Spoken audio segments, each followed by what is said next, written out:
룻기 3장 말씀을 함께 봅니다.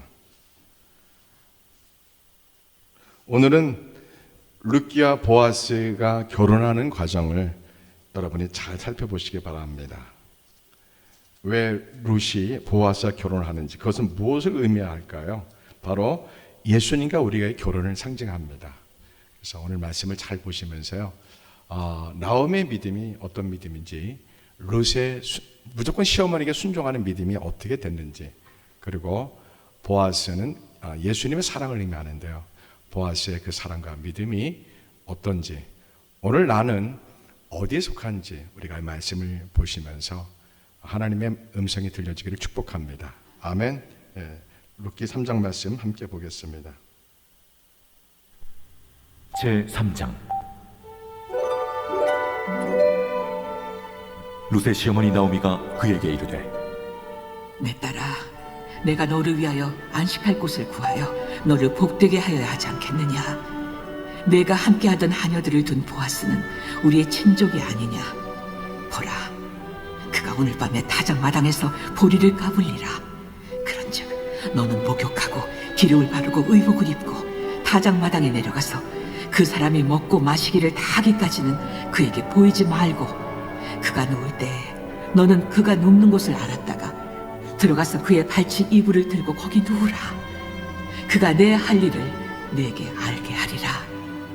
어머니의 말씀대로 내가 다 행하리이다 하니라.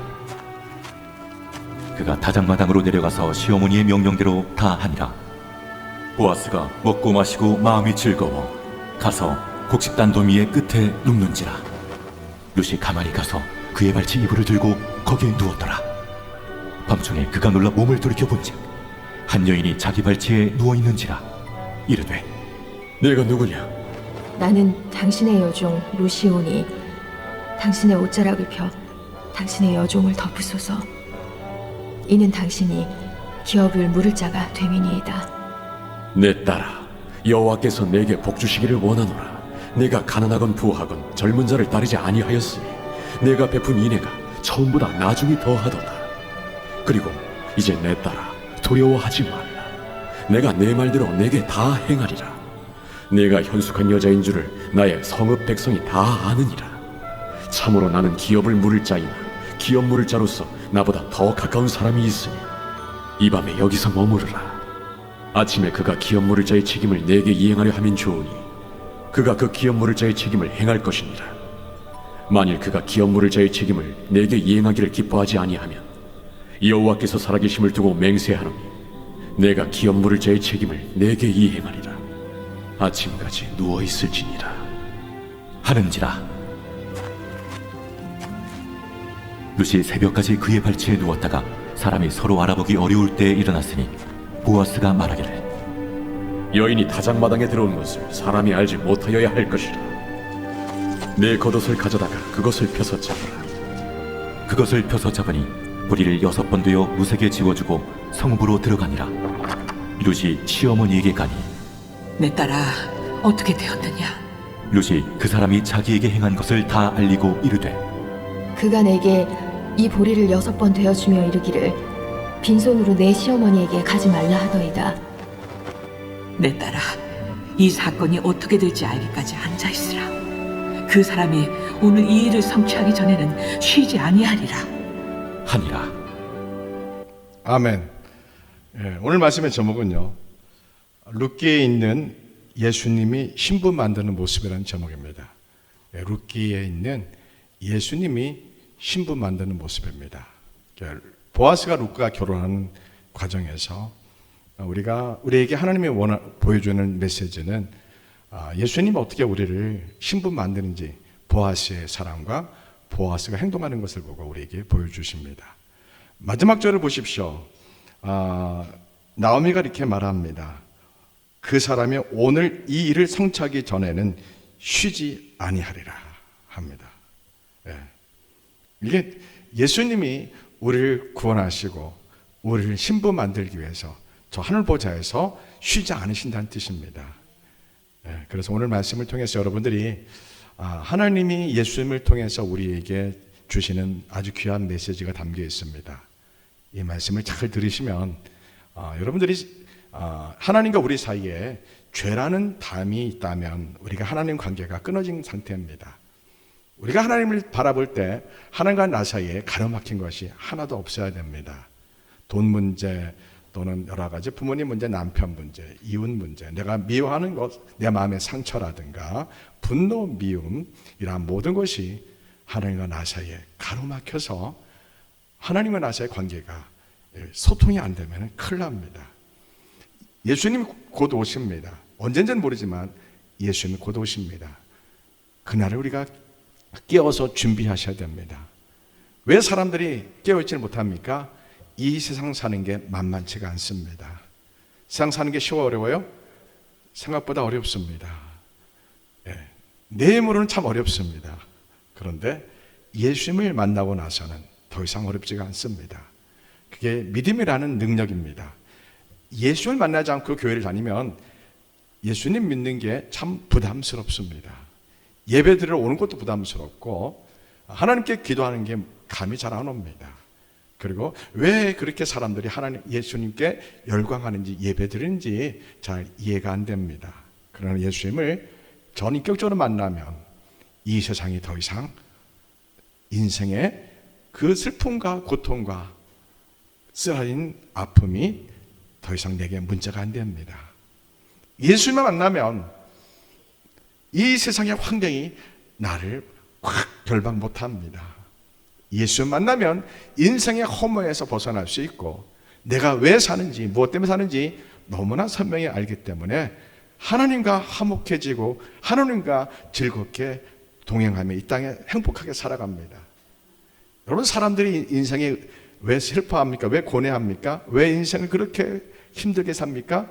내 인생이 어디서 출발하고 어디서 와서 왜 살고 어디를 가는지를 모르기 때문에 인생이 괴롭고 힘든 겁니다. 그런데 이 문제가 예수님을 전격적으로 만나야지 이 모든 인생의 문제가 해답을 얻습니다. 이게 종교적으로 교회 다녀서 성경 공부만 가지고서는 머리는 알지만 실제 내 삶에서 이것이 뜨겁게 내 삶을 역사하지 못합니다. 예수님을 전인격적으로 만나셔야 합니다. 예수님을 전인격적으로 만나는 걸 무엇을 의미합니까? 내가 죄인임을 깨닫고 예수님을 만나면서 성령님이 나에게 오셔서 너는 내 자녀야. 너는 내가 너를 구원하기로 택한 나의 자녀란다 하는 그런 하나님이 내 마음에 불처럼 뜨겁게 나에게 확신을 주셔야 됩니다.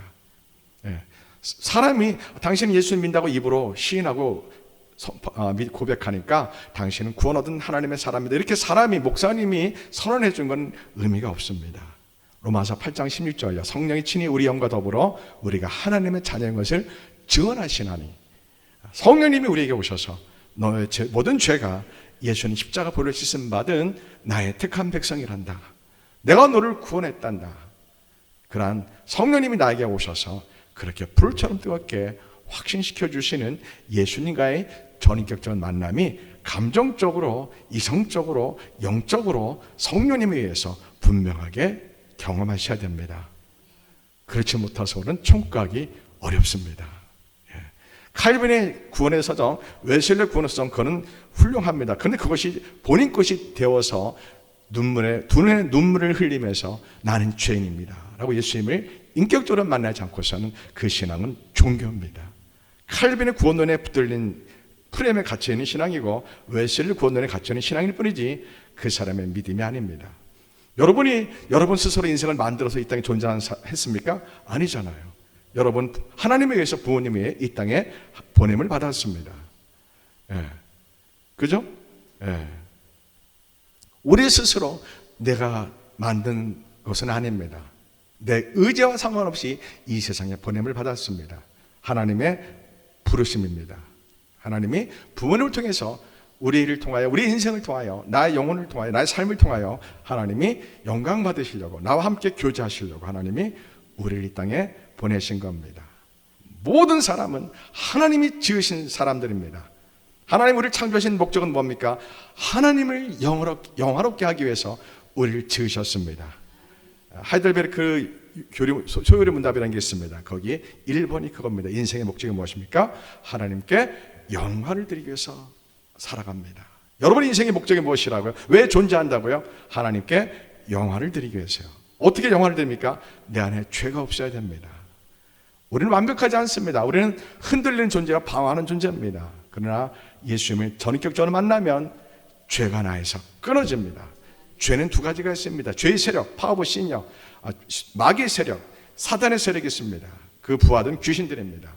이들도 영적인 인격적인 존재들입니다.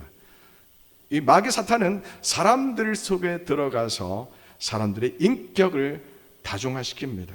악마적인 인격을 만들고 분노와 미움과 상처에 신음하게 하고 다른 사람을 미워하게 하고 자기 독선에 갇히게 하는 그러한 특징이 마귀의 사람들입니다. 세상엔 두 종류의 사람이 있습니다. 하나님의 사람이 있고 마귀의 사람이 있습니다. 제가 구분한 게 아니라 신약 성경에서 그렇게 바울서신에 그렇게 구분해 놨습니다. 예수님도 그렇게 말씀합니다. 예. 모든 사람은 하나님의 사람인데 하나님 우리를 인격적으로 지으셨습니다. 예. 제가 20살 때 뭘 하나님께 되돌았다고요? 하나님 세상을 지으셨으면 우리 모두를 거룩하고 선한 곳으로 이끌어 가시지 왜 죄를 만드셔가지고 우리한테 이렇게 인생을 고통스럽게 했습니까? 제가 20살 때 하나님께 제가 되들었습니다. 제가 하나님이라면 죄를 없게 만들 것 같아요. 근데 여러분, 죄는 하나님이 만든 건 아닙니다. 분명히요. 근데 죄가 좋은 역할을 하는 게 하나 있습니다. 죄는 하나님을 두려워하게 합니다. 죄는 하나님을 알게 합니다. 우리 인생에 고난이 없으면 하나님을 알아요, 몰라요? 모릅니다. 인생이 평탄하고 모든 게 잘 되면은 왜 사는지도 모릅니다. 인생이 무의미합니다. 여러분 인생에서 고난이 없고 고통이 없고 슬픔이 없다면 인생에 모든 기쁨만 가득하고 좋은 일만 가득하고 등 따시고 배부름만 가득하다면 내가 왜 사는지 알아요, 몰라요? 모릅니다. 그건 인생이 더 허무해집니다. 좋은 일만 있고, 예? 병도 없고, 예? 가정에 화목만 하게만 하고 등 따시고 배부르고 재정도 많고 돈도 많고 그러면은 인생의 의미를 모릅니다. 하나님을 알 수 있는 길이 없습니다. 하나님을 알고 그러신지 모르겠지만은 아담과 하와가 선악과를 먹음으로 이 세상에 죄의 세력, 마귀의 사탄이 합법적으로 이 세상에 들어왔습니다. 그래서 예수는 오실 때까지 주저앉게 왕노릇합니다. 예, 마귀가요, 사탄이요. 그걸 영어로 신학적으로 파워 오브 신이라고 합니다. 죄의 세력. 로마서 죄는 그걸 의미합니다. 자범죄, 도덕적인 죄를 말하는 게 아닙니다. 마귀 사탄의 세력은 우리를 하나님을 모르게 합니다. 왜 사람들이 하나님을 모릅니까? 마귀의 자녀이기 때문에 하나님을 모릅니다. 왜요? 마귀가 그 사람들의 영혼을 가둬놓습니다. 블라인드 칩니다. 햇빛, 복음의 빛이 못 들어오도록 딱 막아서 자기 세계관에 붙들리게 만듭니다. 사춘기 청소년들, 20대 청년들과 60대 노인과 무슨 차이가 있습니까? 예. 다 그런 거 아니지만 일반적으로 그렇습니다. 나이가 50 중반 넘어가면 인생이 내 뜻대로 안 되는구나 이것을 깨닫습니다. 여러분 대기업 임원들 삼성, 포스코, LG 이런 대기업 임원들의 공통점이 있습니다. 제가 잘 살펴봤습니다. 어떤 공통점이 있습니까? 그들은 겸손합니다. 일반적으로. 왜요? 내 힘으로는 이사라는 자리에 모두 올라온다는 것을 너무 잘 압니다. 그들은 성실하고 상사들에게 아주 깍듯하게 인사하고 그리고 부하 직원들에게 리더십이 있습니다. 거의 공통점은 그렇습니다. 살펴보십시오. 삼성이나 LG, 포스코 임원들, 이사들을 바라보면 깍듯합니다. 예절이요. 그래 안 그래요? 그렇습니다. 제가 그 임원들 가끔 만나면 제가 그냥 목사인 거 외에는 저게 아무것도 없잖아요. 저에게 인사를 거의 90도 가까이 합니다. 이 대기업 임원들, 이사들이 저를 만나면요. 깍듯하게 인사합니다. 네. 왜? 그들은 이사가 되기, 평사원을 입사해서 대기업 이사가 되기까지 그들은 깨달은 게 있습니다. 뭘 깨달아요? 내 능력으로는 임원이 될 수 없다. 이 사실을 깨닫고 자기가 열심히 일하고 노력하는 건 별개로 부하 직원들에게 사랑을 베풀고 리더십을 베풀면서 윗상사들한테는 절대 신뢰를 보내는 예절을 깍듯하게 지킵니다. 50대 후반의 대기업 임원들이 나타나는 공통 특징입니다. 잘 보세요. 그들은 또 어떤 말을 많이 합니까? 미안합니다. 죄송합니다. 그리고 감사합니다. 이 말을 잘 합니다. 그런데 여러분, 미국에서 심리학자들이 연구해 봤습니다. 감사합니다 말을 많이 할수록 사람들이 성공합니다. 다른 사람에게 자그마한 사소한 자그마한 일이라도 미안하게 됐습니다, 죄송합니다, I'm sorry 이거를 많이 하면 so sorry 이렇게 말하면 대부분 그런 사람들이 성공합니다. 그러나 죄송합니다 말을 잘 안 하고 감사합니다 말을 잘 안 하는 사람 치고 성공한 사람이 거의 없습니다. 네. 그러나 여러분 10대 20대 젊은이들은 자기 독선 세계에 갇혀 있습니다. 50대 이상 되면은 자기 독선이 깨어졌습니다. 아, 인생이 풍파를 겪다 보면, 비바람의 인생 겪다 보면은 겸손해집니다. 뭐 다른 건 아닌데, 뭐 나이가 들수록 고집투성인 사람도 있지만 그 사람들은 인생을 헛사는 사람들이고요. 나이가 들수록 벼가 나달이 익을수록 고개를 숙이듯이 인생의 참된 의미를 깨닫고 인생의 비바람의 풍파를 견딘 사람들은 고개를 숙이면서 겸손하고 자기 독선의 세계에 갇혀 있지 않습니다. 그러나 인생의 경험을 못한 10대, 20대, 30대 청년들은 자신만만합니다. 그래서 자기 독선 세계에 갇혀서 고개를 빳빳이 듭니다. 여러분, 교회도 마찬가지입니다. 하나님을 가까이 하셔야 됩니다. 예? 하나님의 은혜를 사모하셔야 됩니다. 역대하 15장 2절에 이런 말씀이 있습니다. 너희가 여호와와 함께하면 여호와께서 너희와 함께 하실지라. 너희가 만일 그를 찾으면 그가 너희와 만나게 되시려니와 너희가 만일 그를 버리면 그도 너희를 버리시리라. 역대하 15장 2절 말씀입니다. 여기는 뭐가 있습니까? 우리의 독립적인 인격이 있습니다. 여러분의 자유의지가 있습니다. 여러분이 하나님과 가까이 하는 것도 여러분 마음이고요, 하나님과 멀어지고 여러분 마음대로 사는 것도 여러분 마음입니다. 자유입니다. 하나님은 우리를 끈으로 묶어서 다 천국으로 끌고 가시는 방법으로 우리와 교제하지 않습니다. 하나님은 목사님의 설교나 목사의 설교나 전도자의 부르심이나 예수님을 만난 가족들의 부르심으로 우리를 부르십니다. 콜링합니다. 여기에 내가 응답하든지 내가 거절하든지는 각자의 몫입니다. 우리 아이들이 어릴 때 부모가 어딘지 가면 함께 동행했습니다. 문제가 안 됐어요. 자녀가 나이가 들어서 인격이 형성되고 자유의지가 형성되면 부모 말을 들어요, 안 들어요? 안 듣습니다. 자녀의 마음입니다. 자녀가 순종하는지 불순종하는지 자녀의 마음입니다. 하나님이 우리를 교제하는 것도 똑같은 방식입니다. 하나님이 이렇게 설교를 통해서 여러분에게 부르십니다. 여러분이 설교를 듣는 것은 하나님의 부르심입니다. 여러분의 인생의 독선에 갇혀있는 이 인생에서 이걸 깨트리고 하나님이 우주 만물을 지시고 하나님이 다스리신 것을 보고 들으라 이겁니다. 성경 말씀을 보고 설교하는 설교자의 설교를 들으면서 여러분의 독선에 갇혀있지 말고 하나님의 부르심에 깨닫고 오라 이겁니다. 그것이 하나님은 그렇게 교제합니다. 여러분이 듣든지 안 듣든지 순종하든지 불순종하든지 여러분의 마음입니다. 불순종해서 여러분 마음대로 여러분 독선에 갇혀 사는 것도 여러분 마음입니다. 근데 성경에는 전도서에는 뭐라고 되어 있습니까? 12장 전도서 이제 처음 1장의 2절에 뭐라고 되어 있어요?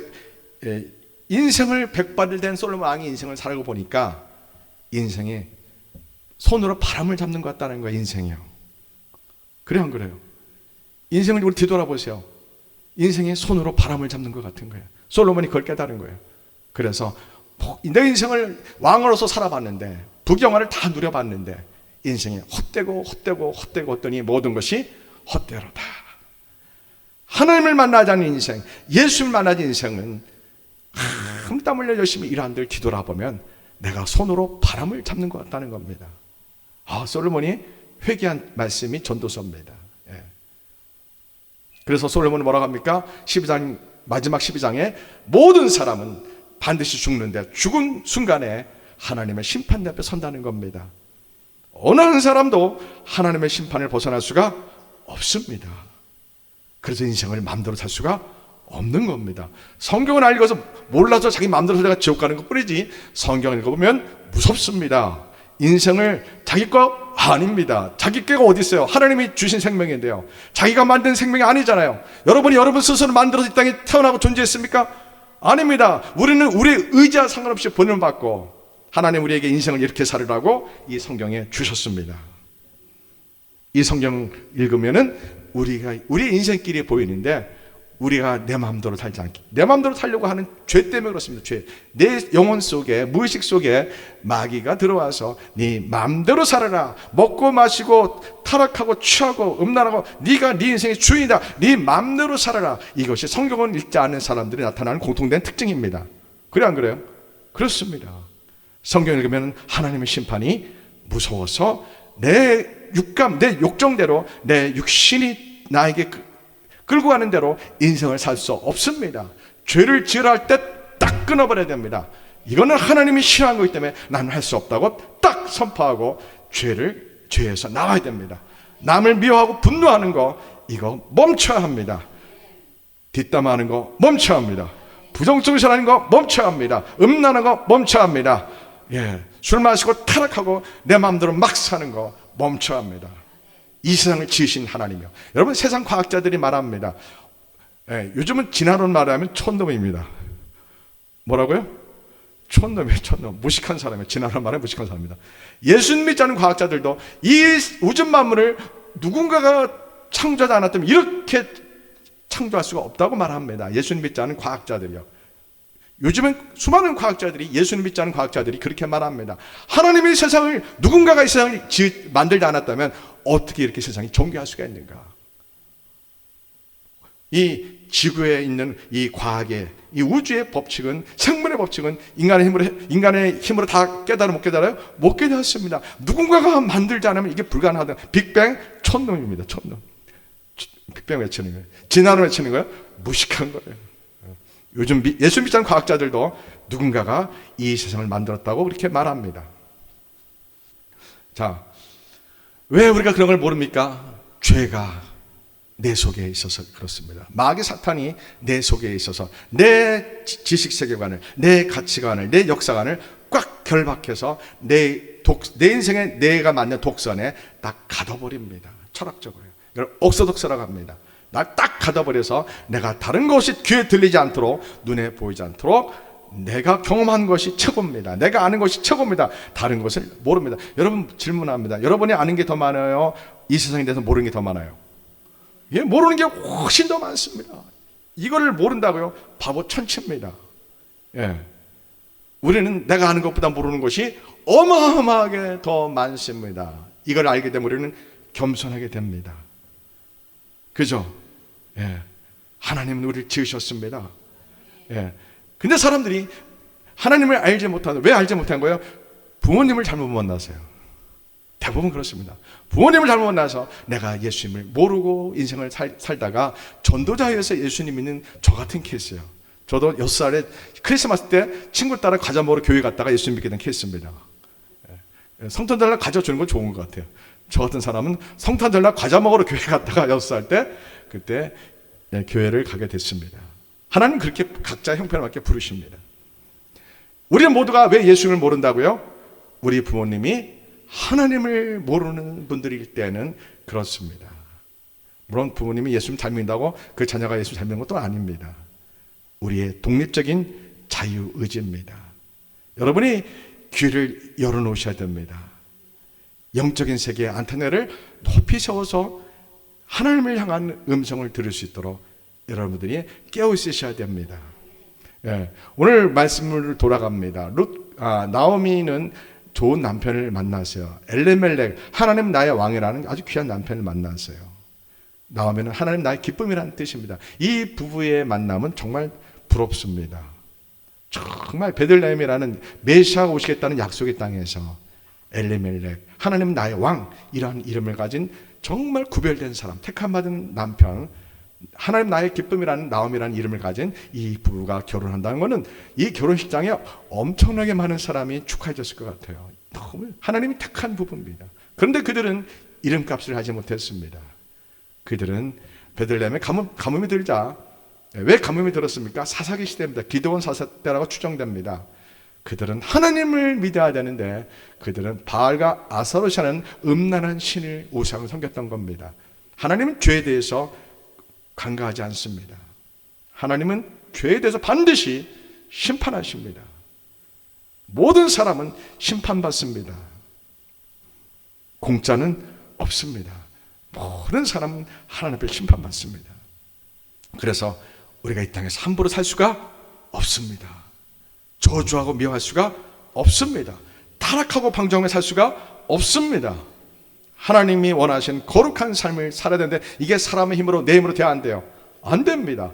그래서 우리가 예수님 십자가 보혈로 나를 씻어주시고 나의 모든 죄를 씻어주시고 예수님을 전적으로 만날 때 성령님 역사로 우리가 다시 태어납니다. 이걸 거듭남이라고 합니다. 거듭남, 교리적으로 거듭남은 그 예수를 믿는 단계입니다. 지식적으로, 이론적으로, 지식적으로요. 그러나 제가 말하는 것은 그게 아닙니다. 예수님을 인격적으로 만나셔서 그 사람의 존재 방식이 완전히 새롭게 돼야 됩니다. 완벽한 걸 말하는 게 아닙니다. 근본이 바뀌어야 됩니다. 세상을 살았던 사람이, 자기 이기주의 중심했던 사람이 예수님 만나고 나서는 다른 사람을 사랑하는 사람으로 바뀌어야 됩니다. 놀고 먹기를 좋아했던 사람이, 영화 보기를 좋아했던 사람이 예수님 만나고 나서는 성경 하나님의 말씀을 보는 사람으로 삶이 거룩한 변화가 일어나야지 거듭난 증거입니다. 그냥 교리적으로 신학적으로 천만의 말씀이요. 마귀가 가장 좋아하는 방법입니다. 마귀는 신학이라는 것을 이용해서 사람들에게 자기 입으로 주여주하는 자마다 다 청구한다고 그렇게 속삭입니다. 신학으로, 교리적으로 그렇게 민다고 고백하면 다 청구한다고 그렇게 선포하게 목사하게 시킵니다.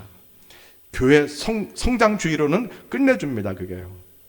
하이퍼 칼빈이즘의 구원론은 교회 성공시대, 교회 성장주의 목회에서는 성도들이 부담 없이 교회 다닐 수 있습니다. 저는 목사로서 그렇게 못합니다. 여러분, 예수님을 전격적으로 만나야 합니다. 근데 엘리멜렉과 나오미는 오늘날로 우리가 말하면 예수님을 만났을까요? 못 만났을까요? 못 만났죠. 이름은 하나님의 사람이라고 이름은 지어줬지만 베들레헴 약속의 땅에 사사기 시대에 이 사사기 이스라엘 백성들 세상에 하나님을 믿지 않고 바알과 아세로라는 우상, 더러운 음란한 우상을 믿었기 때문에 하나님이 심판하셔서 그 땅에 기근을 주신 거예요. 먹을 양식이 없는 거예요. 그런데 엘리멜렉과 나오미는 몰래 집 팔고 땅 팔고 재산 정리해서 모압 땅으로 이민을 싹 가버린 거예요. 뭐 했다고요? 이민 갔습니다. 이민 갈 때 집 팔아 안 팔아요? 팝니다. 집 팔아서 갑니다. 그래서 가자마자 엘리멜렉이 죽습니다. 하나님은 나의 왕이라는 사람이 그 약속의 땅 베들레헴 땅에서 가뭄 들었다고 이삭 가면 돼야 안 돼요? 안 돼요. 죽어도 굶어 순교해도 약속의 땅에서 나는 하나님, 우리 조상들도 물려받은 믿음을 지키리라. 그래야지 엘리멜렉인 겁니다. 그래야지 하나님이 나의 왕, 내 인생을 책임진다, 하나님 내 인생을 다스려준다, 이런 의미로 하나님을 굶어 죽어도 하나님 나의 왕이라고 엘리멜렉이 이름값을 해야 되는 겁니다. 근데 그는 기회주의자였습니다. 그건 그거고 굶주는 거고, 이런 이혼론적인, 이걸 다른 말로 하면 세속주의 신앙입니다. 지식적으로는 하나님 뜻을 알지만 마음으로는 여전히 세상적으로 계산하고 기회를 엿보는 그러한 신앙이 무슨 신앙이라고요? 세속화된 신앙이라고 합니다. 종교입니다. 종교, 쉽게 말해서. 예수님을 전기전 만났다면 그는 내 인생을 주님 뜻대로 맡길 겁니다. 내가 가뭄 드는 베들레헴 땅을 떠나지 않고 내가 하나님의 손에 맡기겠습니다. 세상 뒤돌아보지 않고 하나님의 손에 내가 내 인생을 맡길 뿐만 아니라 내 아내, 내 자녀 다 하나님께 맡깁니다. 이게 엘리멜렉이라는, 하나님 나의 왕이라는 이름값을 하는 참된 신앙입니다. 근데 그거는 그거고, 굶주림은 굶주림, 이렇게 이혼론을 나눠서 집 팔고 땅 팔고 해서 야반도주에서, 제가 왜 성경에 없자 왜 야반도주였다고 표현하는 거예요? 낮에 축하받으면 떠나야 그냥 몰래 떠나야 돼요. 몰래 가야지 축하받으면서 갈 그런 입장이 아니거든요. 그러니까 낮에 갔을까요? 밤에 갔을까요? 제가 제 생각에 그래서 밤에 도망갔다 이렇게 보는 겁니다. 왜? 낮에 출발하면은 이야, 네가 엘리멜렉 어떻게 약속의 땅을 가족을 들고 떠날 수 있냐? 이 뭐뭐뭐 같은 놈, 이렇게 됐을 텐데 그 동네 사람의 무서운 눈초리를, 동네 사람들의 그 비난하는 소리를 감당할 수 없었다고 봅니다. 그래서 몰래 도망갔을 것 같아요. 상상해 봤어요. 엘리멜렉이 어떻게 땅을 팔았을까? 왜 그 시대에 땅을 팔기가 쉬워 어려워요? 너무너무 어렵거든요. 자, 왜 땅을 판다고 얘기를 했을까요?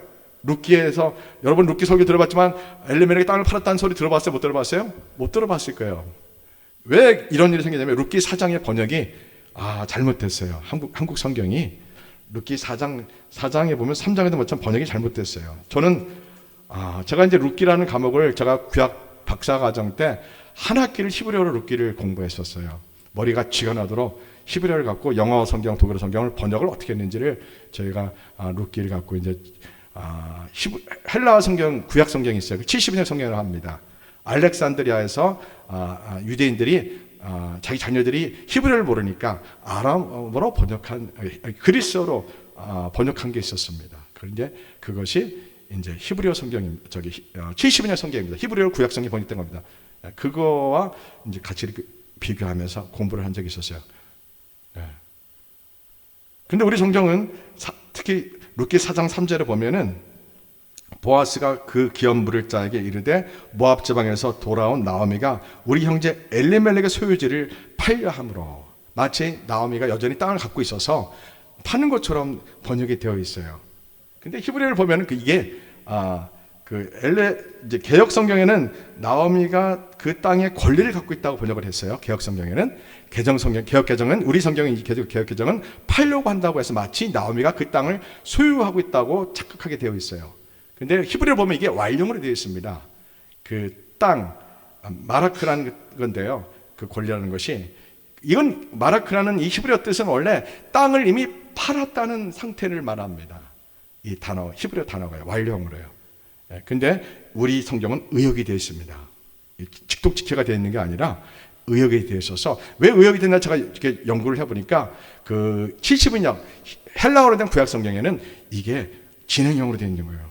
땅을 팔려고 함으로. 그래서 영어 성경, 독일어 성경에서 약 80% 정도가 우리 성경처럼 나오미가 마치 땅을 갖고 있어서 땅을 팔려고 하는 것처럼 번역을 해놨어요. 그런데 약 20%는 번역을 정확히 했습니다. 우리 형제 엘리멜렉이 팔았던 그 땅을, 그 땅에 대한 그 율법적인 레위기 25장 47, 8절에 의하면, 레위기에 의하면 이 땅에 비록 남의 소유가 되어 있지만 이 땅에 하나님이 율법해 주신 하나님의 권한은 나오미에게 있는 겁니다. 그러면 어떻게 해야 돼요? 가장 가까운 친척이 신명기 레위기 25장 47, 6, 7, 8, 9절에 하면 가장 가까운 형제가 자기 돈으로 이 땅을 사서 나오미에게 줘야 됩니다. 근데 그렇게 했어 안 했어요? 안 하고 있는 거예요. 왜요? 자기 돈이 나가기 때문에. 막 이 땅이 15개라고 가정해 봅시다. 땅값이 크겠죠, 그죠? 얼마인지 모르겠지만. 그러니까 친척들이 율법엔 분명히 이 땅을 사서 나오미에게 주라고 되는 거거든요. 여기서 기업물을 짜라는 뜻이 있죠, 그죠? 이 번역이 히브리어로 가르라는 땅인데, 가르라는 단어인데, 이것은 이제 그겁니다. 그것을 히브리어를 쭉 찾아보면은 형제의 그러한 땅을 사서 돌려줘라, 그런 뜻입니다. 히브리어가. 이걸 한글 성경이 이걸 번역하기 어려우니까 직독직히를 하다 보니까, 그냥 문자적 번역을 하다 보니까 그냥 견물을 사라 이렇게 표현한 겁니다. 이거는 참 안타까운 거예요. 우리 성경이 번역이 오해하게끔 되어 있어요. 그래서 룻기 설교할 때 목사님들이 엘리멜렉이 땅을 팔았다고 말을 못하는 거예요. 이 성경을 히브리어로 또 70인역 헬라어로 된 구약 성경이 이것을 잘 보고 연구하지 않는 한 이 번역된 성경만 보고 설교하다 보면은 한계가 있는 거예요. 목사님들이 몰라서 그런 게 아니고요. 일반 목사님들은 신학대학원만 졸업하기 때문에 잘 알 수가 없어요. 또 목회대학원, 설교학을 전공하면 알 수가 없어요. 불가능해요. 이제 제가 뭐 자랑하려는 게 아니라 우리처럼 구약을 전공한 목사들은 이거를 쥐가 나도록 공부하기 때문에 알 수가 있는 건데요. 한국교회 이 성경 번역이 잘못돼서 오해하게 번역해놔서 이게 룻기 내용이 완전히 잘못된 방향으로 흘러간 경우가 많았어요. 자, 여러분 분명히 아셨죠? 자, 땅을 팔았어요. 땅을 팔고 몰래 야반도주 한 거예요. 그래서 가자마자 죽임을 당하는 거죠. 하나님의 심판입니다. 그리고 두 아들을 나오미가 결혼시켰는데 두 아들이 10년 동안 자녀가 있어 없어요? 없습니다. 이것도 또한 하나님의 심판입니다. 그래서 오르바와 룻이라는 두 생가부 며느리와 나오미 과부, 세 과부만, 시어머니와 두 며느리 과부 세 사람만 남게 되는 겁니다. 이때 베들레헴에서 식량이 있다는 소문을 듣게 됩니다. 나오미가 그 소식 듣고 돌아갑니다. 돌아갈 때 두 며느리 보고, 젊은 과부 두 며느리 보고 새 인생길을 찾으라고 말합니다. 처음엔 두 며느리가 안 간다고 합니다. 어머니와 함께 한다고 말합니다. 나오미가 두 번째 말을 하니까 큰 며느리 오르바는 떠나갑니다. 룻은 안 떠나갑니다. 그러면서 룻이 신앙 고백합니다. 자, 룻기의 주제는 몇 장 몇 절이에요? 1장 16절입니다. 룻의 신앙 고백이 이 룻기의 주제입니다. 자, 이 룻기의 핵심은 뭡니까? 이방인이 이스라엘 공동체에 어떻게 들어가냐가 이 룻기의 주제입니다. 남자 이방인은 할례를 행하고 할례가 신앙 고백입니다. 남자들에게는요. 신앙 고백 표시. 우리는 뭘 받아요? 세례 받죠, 그죠? 침례 받죠. 이 당시에는 할례를 행합니다. 지금도요. 할례 행하고 이스라엘 공동체 이방인도 남자는 들어올 수 있습니다. 여자는 할례를 행하지 못하니까 어떻게 해요? 사람들 앞에, 하나님 앞에 신앙 고백합니다. 어머니의 백성이 나의 백성이 되고, 어머니 하나님 믿는 사람들이 나의 사람들이 되고, 이 뜻입니다. 그리고 어머니 하나님이 나의 하나님 되십니다. 여호와 하나님이 나의 하나님 되십니다. 이렇게 신앙 고백합니다.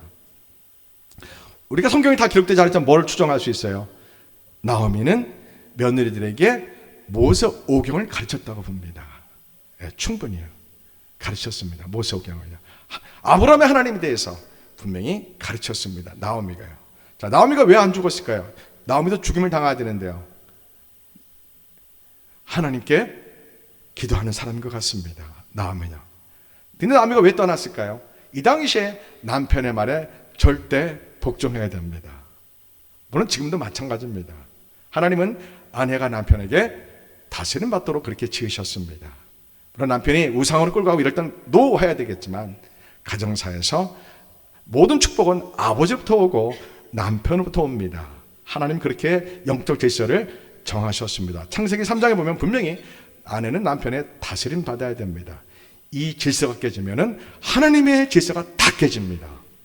그래서 여성 사역자가 중요합니다. 여성 사역자가 이 잘못하면 아주 곤란해집니다. 그 여성 우월주의, 그게 뭐죠?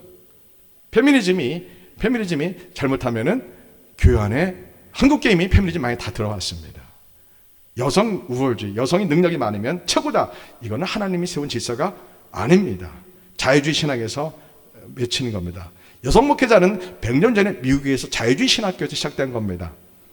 지금 유대인 크리스찬 교회에서 여성 사역자가 있을까 없을까요? 없습니다. 난리 납니다. 큰일 납니다. 우리는 유대인들을 잘 봐야 합니다. 왜 재상적 축복권이 있기 때문에 이거는 여자가 할 수가 없습니다. 불가능한 겁니다. 자유주의 신학교에서 하나님의 창조 질서를 무너뜨리려고 세운 게 여성 목회자입니다. 이거를 성경적으로 분명히 아셔야 됩니다. 미국에서 가장 유명한 목사님이 있어요. 누가 있죠? 존 파이퍼 목사님, 또 존 메가더 목사님. 현재 미국에서 유튜브에서 가장 유명한 목사님들입니다. 미국에서 현재요.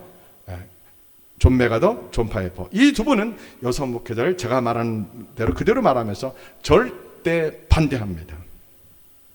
나오미 시대는 더더구나 말할 것도 없습니다. 남편의 권위에 도전해 못해요? 못합니다. 그래서 엘리멜렉이 모든 걸 주도했다고 보입니다. 그래서 그들이 모압 땅에 와서 당장은 먹고 사는 것 같지만 하나님께 심판받아 죽임을 당하고, 그리고 나오미도 바로 회개하고 아들을 데리고 돌아와야 되는데, 제가 추정해 볼 때 나오미의 신앙도 거기까지 있던 것 같아요. 기도했던 사람이지만 그가 10년이라는 10년 후에 두 아들이 죽고 나서야 비로소 그가 하나님을 향하여 바라보는 사람으로 믿음이 바뀐다고 추정이 됩니다. 두 아들이 죽고 나자, 그리고 베들레헴에 식량이 있다는 소식을 듣자 나오미가 결단합니다. 어쨌든 나오미는 기도하는 사람이었다고 봅니다. 하나님을 가까이 하는 사람이었습니다. 나오미가 결단합니다. 왜 결단해요? 베들레헴에 돌아가기로 결단합니다. 왜 돌아가요? 식량이 있다고 해서 돌아갈까요? 물론 그럴 수도 있지만 나오미가 돌아가는 것은 그동안 이방 우상이 가득한 이 모압 땅에 살다가 하나님과 멀어졌던 자신의 삶을 돌아봤다고 봅니다. 두 아들이 죽고 나자 내가 하나님을 떠나서 10년 동안 방황하다가 내 아들들이 이렇게 어려운 죽음을 당했구나. 이 사실에 그는 괴로워하며 그가 이제 내가 다시 하나님께로 돌아가리라 해가지고 그가 돌아갑니다. 이런 모든 것을 지켜보았던 며느리들입니다. 오르바와 루스 두 며느리가 나오미의 신앙의 좌절과 절망과 그리고 회개를 봤다고 저는 그렇게 보입니다. 그래서 나오미가 두 며느리에게 이런 제가 말했던 이런 모든 것을 얘기했을까 안 했을까요? 얘기했다고 봅니다. 그래서 나는 돌아가리라. 누구에게 돌아가리라요? 하나님께 돌아가리라. 아브라함 하나님, 이삭, 야곱 하나님께 나는 돌아가리라. 내가 비록 남편을 따라 이곳에 오고 내가 하나님께 불순종하고 잘못된 판단 내려서 이런 불행을 낳았지만 내가 이제라도 돌아가리라 하는 겁니다. 네. 그때 큰 며느리는 떠나가고 친정으로 우상으로 떠나가고 룻만 어머니가 믿는 그 여호와 하나님 우주 만물을 창조하신 그 하나님께로 저도 함께 어머니와 가겠습니다. 세상적으로는 무일푼 어머니입니다. 땅도 팔고 집도 팔고 다 팔고 와서 아무것도 없습니다. 빨리 끝내라고 하는 저보고. 자, 하나님 돌아갈 때 재산에 아무것도 없습니다. 아무것도 없습니다. 그 시어머니와 함께 한다는 것은 정말 자기 인생이 나락으로 떨어진 것만 같을 겁니다. 왜요? 돌아간다 한들 아무런 희망이 없습니다. 세상적으로요. 오직 희망이 있다면 누구예요? 하나님이야. 약속의 땅 베들레헴으로 하나님, 살아계신 우주 만물의 하나님이요. 우주 만물을 주신 하나님, 그 하나님께로 어머니 함께 나도 돌아가리라. 아브라함처럼 자기 본토 친척집을 떠나서 나도 아브라함처럼 우리 어머니를 따라서 베들레헴 땅으로 가리라. 그렇게 룻이 믿었다고 저는 확신합니다. 네. 오늘 역대하 15장 이전에 뭐라고 하셨어요? 하나님께서요? 너무나 놀라운 말씀이죠. 너희가 여호와와 함께하면 여호와께서 너희와 함께 하실 것이라. 너희가 만일 그를 찾으면 그가 너희와 만나게 되시려니와 너희가 만일 그를 버리면 그도 너희를 버리시리라. 우리가 하나님께로 나아가면 하나님이 우리와 함께 하십니다. 하나님 만나기를 삼하고 하나님을 찾고 구하면 하나님이 여러분을 만나 주십니다. 그러나 여러분이 하나님께 관심이 없고 자신의 일만 관심이 있으면 하나님이 여러분을 만나 주시지 않습니다. 하나님은 그런 방법으로 우리와 교제합니다. 이걸 인격적인 피드백이라고 합니다. 인격적으로 교제합니다. 하나님은 우리가 가만히 있을 때 나를 먼저 찾아와서 나를 부르시고 나를 끌고 가시면 참 좋겠는데 그렇게 안 하시고 내가 설교자의 설교를 듣고 내가 하나님을 생각하면서 이건 아니지. 내가 내 독선에 갇혀 있는 거구나. 내가 인생이 내 것이 아닌데 내 거라 생각하고 내가 방황을 살고 있구나. 이게 잘못된 인생 같구나. 깨달았고 우주 만물을 지으신 하나님께 내가 돌아가고자 발을 떼면은 첫 발을 반드시 떼야 됩니다. 그래야지 하나님이 도와주십니다. 그런 요단강물에 첫 발을 뗄 때 강물이 멈춘 것처럼 우리가 돌아서서 하나님께로 첫 발을 떼고 하나님께로 예수님께로 나아갈 때 성령님이 도와주십니다. 가만히 앉아서는 아무것도 못합니다. 하나님께 두 손 들고 기도해야 됩니다. 기도만 하면 하나님 그다음부터 성령님이 이끌어 주십니다. 걱정 의심해가지고는 아무것도 못합니다. 하나님이 살아계심을 믿고 나오미와 룻은 그 땅으로 간 겁니다. 만약에 그들이 돌아가지 않고 모압 땅에 가만히 있다면 하나님 기적이 일어나 안 일어나요? 안 일어납니다.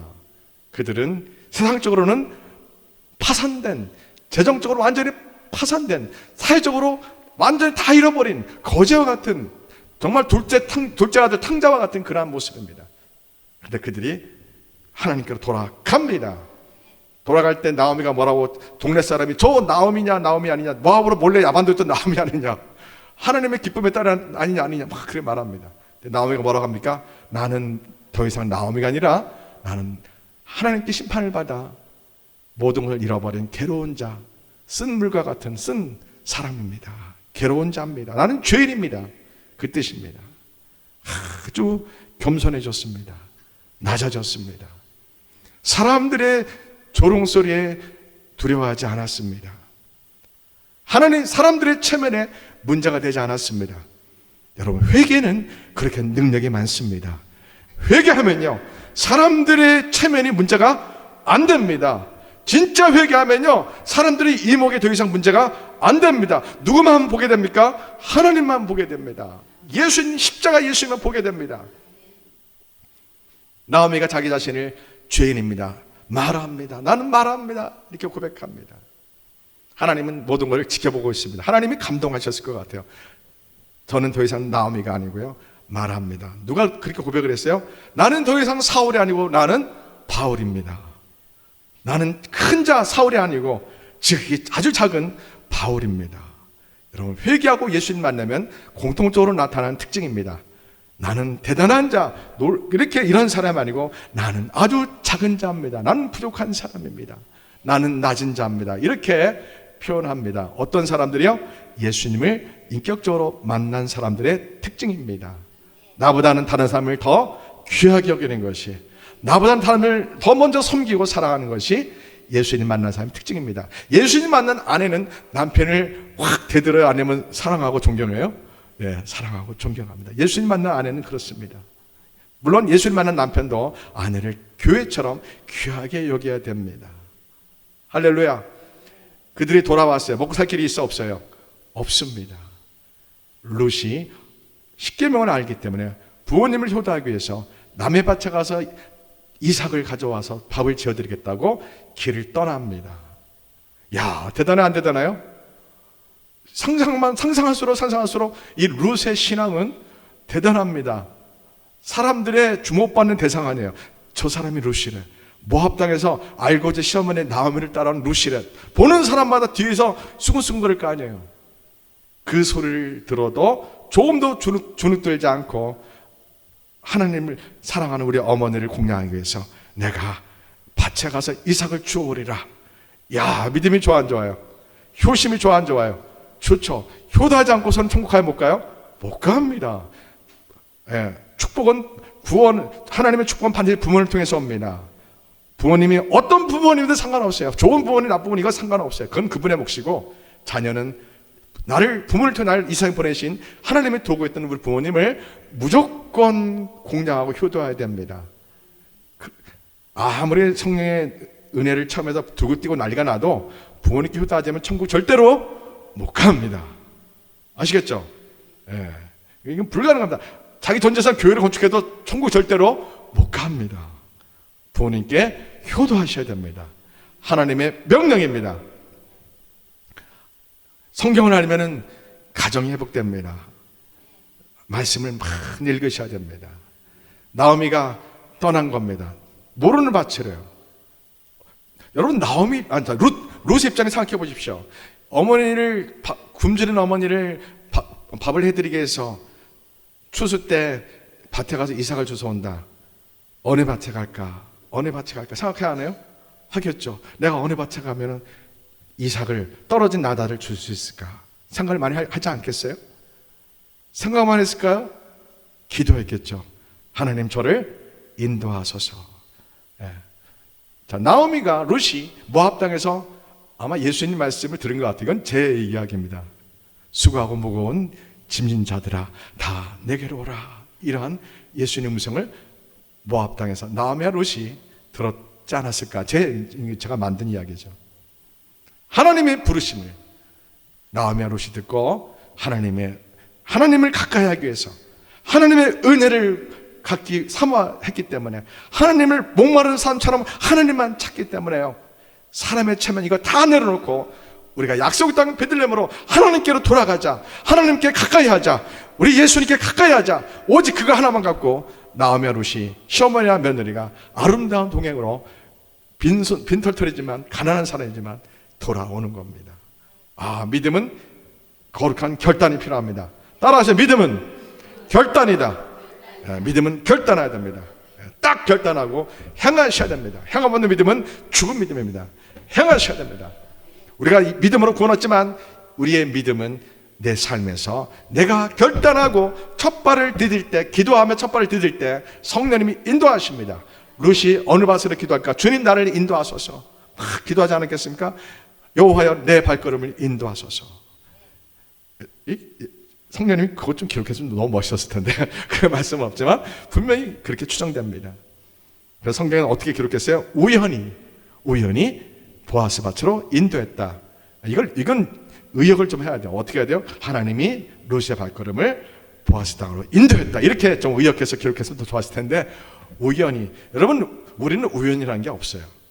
우리는 다 하나님의 보이지 않는 손길에 의해서 인도된 겁니다. 우리의 모든 인생은, 모든 삶은 하나님의 섭리 가운데 이루어진 겁니다. 아멘. 죄는 아니고요, 잘못된 판단은 아니고요, 우리가 고난 중에서도 실패 가운데서도 하나님과 연결되어 있다면 하나님의 선한 뜻이 우리의 고난 가운데, 우리의 슬픔 가운데, 우리의 위기 가운데 분명히 있습니다. 문제는 하나님과 내가 단절되지 않아야 됩니다. 하나님과 내가 연결되어야 됩니다. 요한복음 15장처럼 포도나무 가지가 포도나무에 연결되듯이 우리가 예수님 안에, 예수님 우리 안에 항상 있으셔야 됩니다. 그러면 우리가 아무리 어려운 일을 닥쳐도, 아무리 큰 환난이 와도 문제가 안 됩니다. 문제는 뭐예요? 하나님과 내가 끊어졌을 때가 문제가 되는 거예요. 예수님과 나의 관계가 단절됐을 때, 죄로 말미암아, 세상을 사랑하기 때문에 죄로 말미암아 이것이 끊어졌을 때는 우리가 너무너무 힘든 거예요. 모든 것이 막혀있는 것처럼 느껴지는 거예요. 똑같은 환경이에요. 똑같은 상황이에요. 그런데 예수님만 만나면, 예수님과 늘 여쭤보고 기도하는 삶이 나에게 쭉 있다면 인생이 더 이상 문제가 안 됩니다. 예수님 만나보십시오. 더 이상 인생의 문제가 안 돼요. 환경의 문제가 안 돼요. 하나님과 더불어 얼마나 행복한지 모릅니다. 아무것도 없어도 돼요. 너무나 힘들고 어려워도요, 자녀 때문에 너무 힘들고 남편과 아내도 너무 힘들고 어려워도요, 내가 예수님과 딱 연결만 되어 있으면 예수님이 나를 도와주신다는 그 불같은 확신이 내 마음에 가득합니다. 아멘.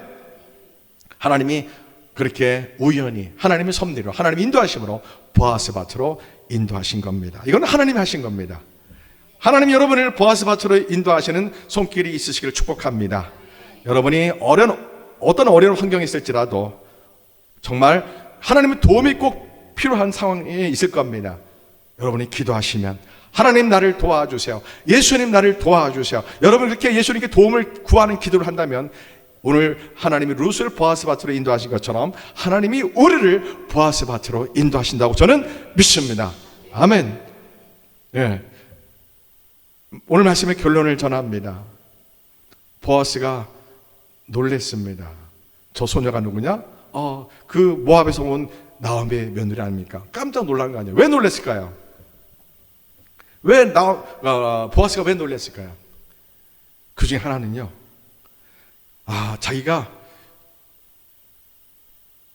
레위기 25장 47, 8절 9절이 걸리고요, 신명기 25장이 걸립니다. 보아스 입장에서요. 무슨 뜻이냐면, 레위기 25장 47, 8, 9절은 나오미가 10년 전에 떠났을 때 그 땅이 팔아서 다 다른 사람으로 이미 되어 있는데, 그 땅을 보아스가 자기 돈으로 사서 나오미에게 줘야 될 책임이 있는데 이거를 슬쩍 그냥 외면하고 있었던 거거든요.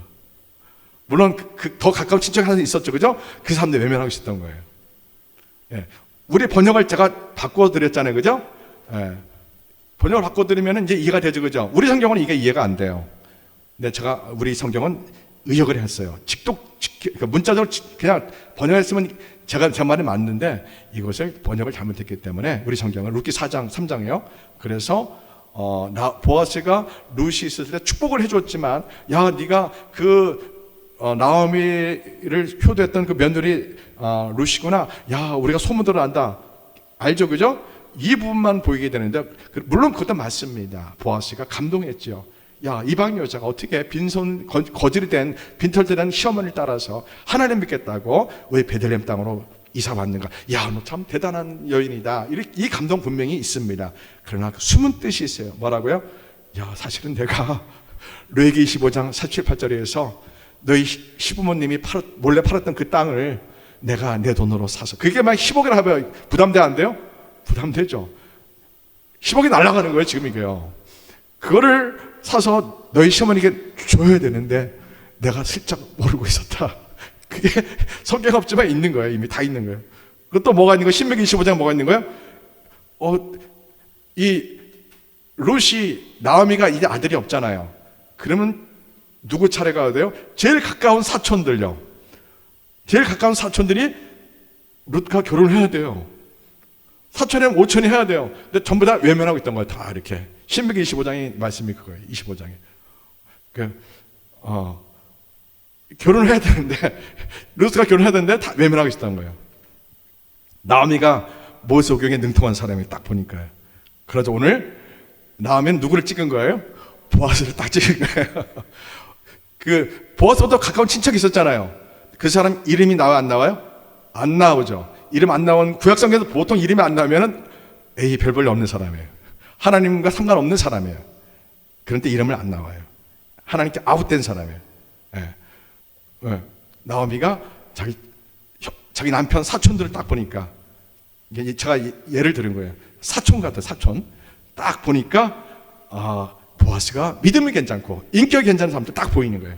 그래가지고 이제 룻이 자기가 어느 보아스라는 사람의 밭에 가서 이삭을 많이 주워왔다고 하니까, 누구 밭이라고? 보아스 밭입니다. 보아스 밭이라고? 야, 내가 찍었던 사람인데 그러냐?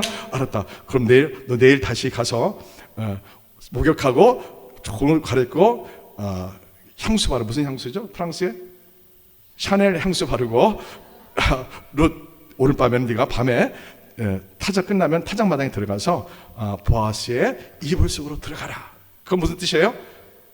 나는 당신의 아내가 되겠습니다. 이런 뜻은 아니에요. 남자의 침실에 들어갔다 당신 마음대로 하세요. 이런 뜻 아니에요. 그죠? 예. 근데 지금 나오미가 룻에 대해서 파악을 한 거예요. 이 사람은, 우리 남편 사촌은 믿음도 좋고 인격도 좋고, 룻을 이제 신명기 25장에서 계대 결혼시켜야 되는데, 나오미가 자녀가 없으니까 사촌을 골라야 되는데, 남편의 사촌이나 조카를 골라야 되는데, 보아스가, 제가 볼 때는 사촌뻘의 엘레멘트, 나이 차를 볼 때 한 20년 이상 차이난다고 봐요. 보아스가 괜찮은 사람이에요. 왜? 하나님이 룻을 보아스 밭으로 인도를 안 했다면 더 기도하고 기다릴 텐데, 하나님이 첫 이삭을 줍는 땅을 보아스로 인도했기 때문에 기도하는 나오미는 하나님의 뜻이 어디 있다고 보는 거예요? 보아스가 있구나, 이걸 알았던 거죠. 그래가지고 그 다음날은 타작마당에 밤에 몰래 보내게 된 거죠. 그래서 우리 성경에 읽었던 것처럼 보아스가 밤에 타작을 하면 추수라고 얼마나 신났겠어요. 먹고 마시고 신나서 잠자리 달고 있는데 발밑에 웬 여자가 있는 거예요. 기절하는 거 아니에요. 보아스는 음란한 사람이 아니에요. 보아스는 거룩한 사람이에요. 자기 아내 외에는 바람핀 사람이 아니란 말이에요. 자기 이불 속에 탄 젊은 여자가 깜짝 놀고, 누구냐? 당신의 여종 룻입니다. 깜짝 놀라고, 도둑님이 재발직 저린다고 깜짝 놀라고, 지금 보아스 입장에서는 깜짝 놀라고. 왜 놀랐을까? 이 여인 때문에 놀란 게 아니에요. 레위기 25장 47, 8절이 딱 떠오르는 거예요. 나오미가 확 그냥 저지르는 거예요. 왜 당신, 왜 기업물을 자가 왜 가만히 있느냐 이거예요. 이 문학적으로는 보아스 이불 속이지만은, 이것이 영적으로 보면은 레위기 25장 47, 8절 말씀을 왜 보아스 당신은 외면하고 있느냐? 나오미가 용기 있게 딱 하는 거예요. 말씀을 알아야 돼, 몰라야 돼요? 알아야 돼요. 나오미가 말씀을 알고서, 왜 당신은, 나는 당신이 레위기 25장 47, 8절을 가지고 당신이 또 신명기 25장 계대 결혼과 이 땅에 대한 비록 이 땅이 남의 타인의 이름은 되어 있지만 이 땅의 권리가 율법적으로 나의 것이 아니냐, 이걸 사촌 형제들이 이걸 해결해 줘야 되지 않느냐. 나오미가 그러한 거룩한 요구를 보아스에게 딱 하는 거예요. 이불 속에 자기의 며느리를 집어넣으면서요. 자, 여기서 룻이 시어머니가 말한 대로 무조건 순종하는, 이건 뭐예요 도대체? 이걸 바로 믿음이라고 하는 겁니다. 어머니 하나님이 나의 하나님입니다. 이 신앙 고백을 따라 어머님이 하시는 모든 것은 하나님의 손길 가운데 하는 것을 저는 믿습니다. 어머님이 하는 모든 것은 예수님이 하시는 모든 뜻 가운데 하는 것이라고 저는 믿습니다. 그래서 어머니, 이게 말이 됩니까? 어떻게 여자가 밤에 으슥하게 남자의 이불 속에 들어갑니까? 어머니 미쳤어요? 이게 아니고요. 어머니가 하는 대로 저는 다 순종하겠습니다. 어떻게 이런 순종이 나온다고요? 하나님 만난 사람의, 예수님 만난 사람의 순종하는 믿음의 특징입니다. 나오미도 기도하는 사람이에요. 하나님의 율법을 왜 당신 보아스는 이 하나님의 말씀을 왜 외면하고 있습니까? 라고 좀 미안하지만 당당하게, 내 남편이 그랬지 내가 그랬냐 하면서, 왜 사촌들이 왜 가만히 있느냐, 레기 15장과 신명기 25장 계대 결혼과 이 땅에 대한 권리가 나에게 아직 있는데, 이게 민수기 36장에 보면 스르보아스의 딸이라고 있어요. 몇 장이요? 민수기 36장에. 이게 뭐냐면 민수기 36장은 광야 40년이 거의 다 끝났어요. 출애굽한 이스라엘 백성 광야 40년이 끝났는데, 스르보아스의 이 가정에 딸들이, 스르보아스라는 집안의 딸들이 자기 아버지 오빠들이 남동생이 다 죽은 거예요. 이 광야 생활에서도 죄를 져가지고 땅을 나눠줘야 되는데, 가나안 땅에 들어가면은 자기들은 땅이 없으면 살 길이 없잖아요. 그러던 모세한테 우리에게도 땅을 달라 이렇게 막 욕을 해요. 예. 그래서 모세가 그 땅을 주겠다. 그러나 다른 집 하루씩 가면 그 땅은 두고 가라. 그러니까 자기 집합끼리 교란하라, 그 뜻이죠. 예. 민수기 36장의 그 말씀이 이제 레위기 25장 47, 8, 9절과 연결돼서 지금 나오미가 모세오경의 율법에 잘 아는 사람이에요. 보아스도 잘 알고, 이 당시 베들레헴 사람 다 알죠. 어릴 때 모세오경 다 외우니까. 그래서 들이대는 거예요. 왜 레위기 25장 47, 8, 9절, 신명기 25장 계대 결혼, 왜 보아스 나는 당신을 찍었다, 알아서 해라. 지금 나오미가 기도하면서 하나님의 명령을 저는 행했다고 봐요. 나오미가 그러니까 뻔뻔하게 하는 것이 아니고요. 하나님의 율법이 이렇게 있는데 하나님의 사람들이 왜 침묵하고 있느냐, 하나님이 이렇게 말씀해 주셨는데 왜 기도하는 사람들이 왜 침묵하고 있느냐, 보아스 당신은 기도하는 사람 아니냐 하면서 자기 며느리를 보아스 이불에 넣어준 거는 성적인 이런 것만 의미하는 것이 아니라, 결혼만 의미하는 것이 아니라, 왜 하나님의 말씀을 행하지 않느냐, 왜 율법을 행하지 않느냐라고 나오미가 보아스에게 지금 말하고 있는 거예요. 여러분에게도 이 음성이 들리지 않습니까? 하나님의 66권의 말씀이 여러분 속에 있습니까? 신구약 성경을 몇 번 읽었습니까? 한두 번 읽어서는 이게 안 들려요. 탈북자가 몇 번 읽어야지 다시 북한으로 돌아간다고요? 100번 정도 읽으니까 이 귀한 복음을 내가 나 혼자 남한에 산다고 남한에 갈 수 없다. 다시 이 복음을 들고 내가 다시 북한 땅에 들어가리라. 50번 읽었다는 이게 안 나타나는데요, 100번 정도 읽으니까 예수님 만나고 다시 성경을 들고 내가 북한 땅에 가서 이 복음을 전하리라, 다시 돌아가서 순교했다는 이야기 아니에요. 직접 들은 겁니다. 말씀은 대단합니다. 나오미가 보아스 보고 뭐 하라고요? 하나님의 말씀을 행하라. 하나님의 말씀을 있는 그대로 행하라. 보아스가 깜짝 놀랍니다. 그래가지고 누가 보면은 오해받잖아요. 서로 바람핀 걸로 오해받으니까 가려주고, 사람 안 보일 때, 아직 못 알아볼 때 룻을 몰래 가게 하고. 보아스가 지혜로워요. 그러고서는 늘 시어머니한테 가서 말하라는 거예요. 뭐라고 말하라는 거예요? 오늘 3장 마지막 절에 이게 핵심이에요. 뭐예요? 그 사람이 이제 오늘 이 일을 성취하기 전에는 내가 뭐 한다고요? 쉬지 않겠다. 레위기 25장, 신명기 25장 이 두 말씀을 내가 이제 마땅히 행할 의무가 있는 자로서 이 일을 행하기까지 나는 쉬지 아니하리라. 이 말씀이 예수님은 지금 천국 보좌에서요, 주님 오실 날을 준비하면서 하나님 택한 백성들, 예수님인 택한 백성들 가운데 예수님 오시기를 준비하는 우리를 신부단장시켜서 내가 속히 너희를 준비시켜서, 신부로서 온전히 준비시켜서 내가 속히 오리라 이겁니다. 이 말씀이 그렇게 오버랩됩니다. 예수님 곧 오실 겁니다. 지금 우리는 신부단장하는 마지막 때입니다. 여러분 회개해서 예수님 진짜 만나서 거룩한 세마포 흰 옷을 입고 신부된 옷을 입고 우리가 예수님 오실 때, 주님 구름 타고 오실 때, 나팔벽 구름 타고 오실 때 우리가 예수님 신부로서 들림 받아야 됩니다. 우리가 살아가는 목적은 이것 하나 때문에 살아가는 겁니다. 예수님 오실 때 우리가 들림 받기 위해서, 예수님 만나기 위해서, 예수님 믿는 거지 이 땅에서 잘 먹고 잘 살려고 예수님 믿는 거 절대 아닙니다. 아무리 이 땅에서 잘 먹고 잘 사는데 예수님 오실 때 그 사람이 버림받는다면 실패하는 인생입니다. 지옥 가는 인생입니다. 우리가 성경을 안 읽어서 모를 뿐입니다. 성경에는 이것이 우리 인생의 목적이라고 합니다. 뭐라고요? 예수님이 곧 오실 때 우리가 예수님의 신부로서 주님이 우리 이름을 부르실 겁니다. 그때 우리가 주님께 들림받아야 됩니다. 그것이 우리가 이 인생을 살아가는 목적입니다. 근데 아무나 들림받지 않습니다. 신부단장해야 됩니다. 루카 같은 믿음으로, 오직 말씀에 순종하는 믿음으로 이 나오미를 성령님이라고 가정해 봅시다. 성령님이 우리에게 부르실 때마다 이 며느리 룻은 그대로 순종합니다. 우리가 말씀을 읽으면서 예배 드리면서 기도하면 성령님이 나에게 부르실 때 룻처럼 무조건 순종하는 것이 예수님의 신부가 된 모습입니다. 오늘 우리는 예수님의 신부로서 준비해야 됩니다. 급합니다. 예수님의 신부가 된 건 회개하고 예수님을 인격적으로 만나서 성령의 역사 가운데 살면서 성령님이 나에게 부르실 때마다 룻이 말도 안 되잖아요. 외간 남자 이불 속에 들어갈 말이 돼야 안 돼요. 안 되잖아요. 그런데 어머니가 하신 말씀 다 내가 순종했다 하잖아요. 그래서 오늘 보아스가 룻 보고 뭐라고 그래요? 우리는 너를 안다. 어떤 연유로 안다는 거예요? 현숙한 연유로 안다는 거예요. 네가 모압 땅에서 돌아와서 시어머니를 효다 공경하는 이러한 하나님 믿겠다고 여호와 하나님 믿겠다고 돌아온 너의 모습, 그리고 아무것도 없는 빈털터리 된 거지 같은 그런 나오미 시어머니를 모시는 그 모습, 넌 바로 현숙한 여자다.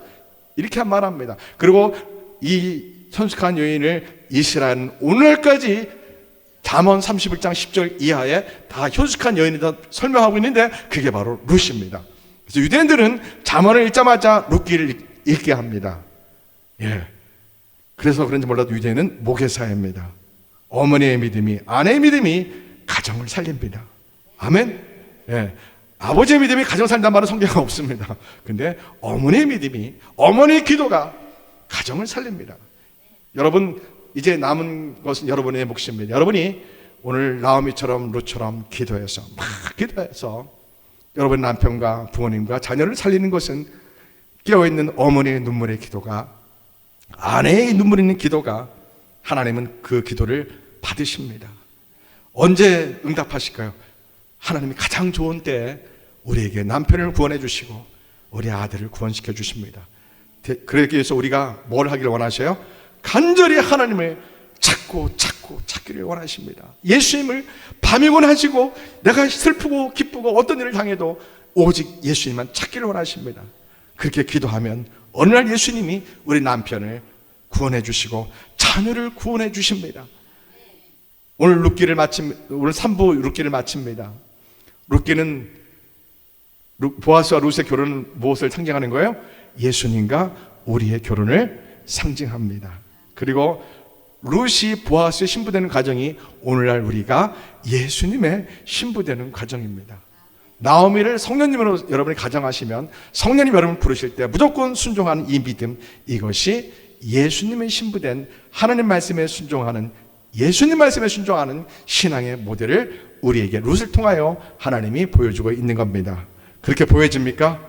여러분, 룻기는 대단한 비밀이 있습니다.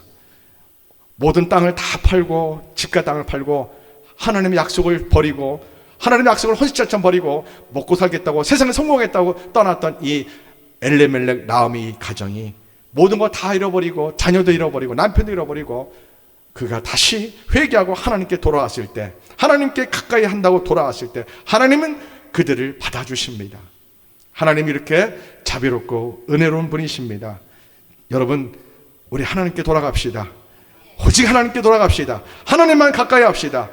하나님은 우리를 받아주시고 하나님 우리를 만나주십니다. 할렐루야. 기도합니다. 하나님 아버지 여호와여, 이 룻기 말씀을 통해서 우리는 보았습니다. 보아스와 룻의 결혼은 예수님과 우리의 마지막 때의 혼인잔치입니다. 예수님 구름 타고 오실 때 우리는 주의 신부로서 주님께 들림받을 겁니다. 주님, 그날을 기다립니다. 그날을 사모합니다. 룻의 신앙을 순종하는 믿음의 신앙을 우리가 본받기 원합니다. 주님, 나오미가 말씀을 행하라고 외쳤던, 보아스를 향해서 외쳤던, 그래서 우리가 봅니다. 가까운 친척은 이것을 행하지 않았습니다. 그러나 보아스는 나오미의 신명기와 레위기의 말씀을 순종하여 룻을 아내로 맞이하고 그 땅을 사서 나오미에게 주었습니다. 하나님, 믿음은 이렇게 행하는 겁니다. 믿음은 자기 것을 내어주는 겁니다. 하나님, 나오미와 룻과 보아스의 신앙을 우리가 본받기 원합니다. 주여, 우리 표울역의 성도들이 이러한 신앙이 되어 예수님 오실 날 들림하는 룻과 같은 신부가 되게 주옵소서. 예수님의 이름으로 간절히 기도합니다. 우리 말씀 붙들고 다시 기도합니다. 오늘 말씀으로 하나님 여러분에게 요구하시는 거 있을 겁니다. 결단하기를 원하시는 게 있을 겁니다. 하나님 여러분에게 나오미 같은 신앙, 룻과 같은 신앙, 보아스 같은 신앙을 원할 겁니다. 하나님, 내가 그러한 믿음 되게 원합니다 라고 우리 살아계신 하나님께 결단하는 기도를 하겠습니다. 우리 주여 삼창합니다. 주여, 주여, 주여. 하나님 아버지, 우리 성도들이